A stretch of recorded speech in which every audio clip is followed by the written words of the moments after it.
श्रेया और अर्जुन की शादी की पहली रात थी। शादी के बाद हनीमून के लिए उन्होंने एक पुराने, शानदार लेकिन एकांत हवेली में ठहरने का फैसला किया, जो एक शांत और घने जंगल के बीचों बीच थी। हवेली के रखवाले बूढ़े रामलाल ने दोनों का स्वागत किया और उन्हें हवेली की भव्यता दिखाई।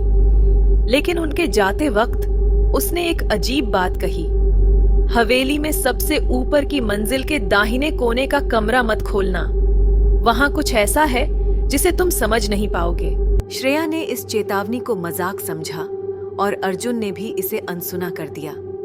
दोनों ने सोचा कि रामलाल ने ये सिर्फ डराने के लिए कहा होगा। उत्साहित होकर दोनों हवेली की शांति और वातावरण का आनंद लेने लगे। हवेली का रहस्य और उसकी भव्यता दोनों ही उन्हें बहुत आकर्षित कर रहे थे। रात के समय जब हवेली में सन्नाटा पसरा हुआ था, तभी श्रेया ने जिद पकड़ ली कि वह ऊपर के बंद कमरे को देखना चाहती है।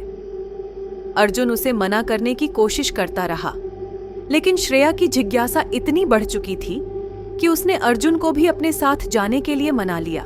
उन्होंने कमरे के बाहर पहुंचकर दरवाजा खोला और दरवाजा खोलते ही ठंडी हवा का झोंका दोनों को महसूस हुआ। कमरे के भीतर अंधेरा था, लेकिन हवा में एक अजीब सी गंध थी। जैसे ही उन्होंने कदम अंदर रखा, कमरे का दरवाजा खुद ही तेज आवाज के साथ बंद हो गया।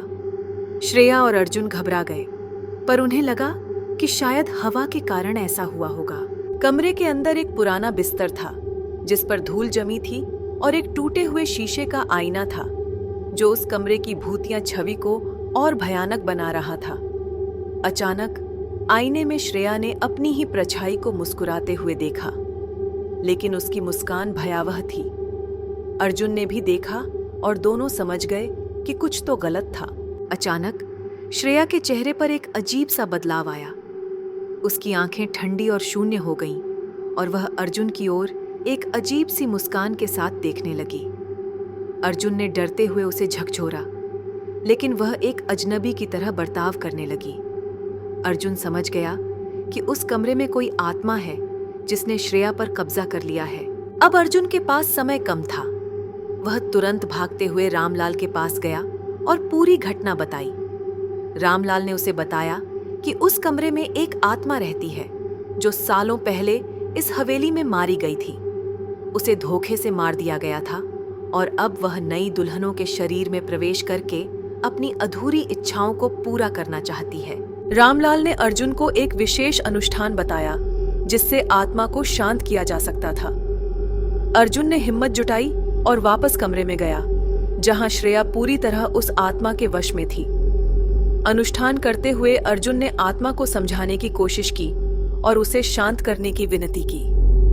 कई देर बाद आत्मा ने अपनी सारी व्यथा सुनाई और आखिरकार वहां से मुक्त हो गई।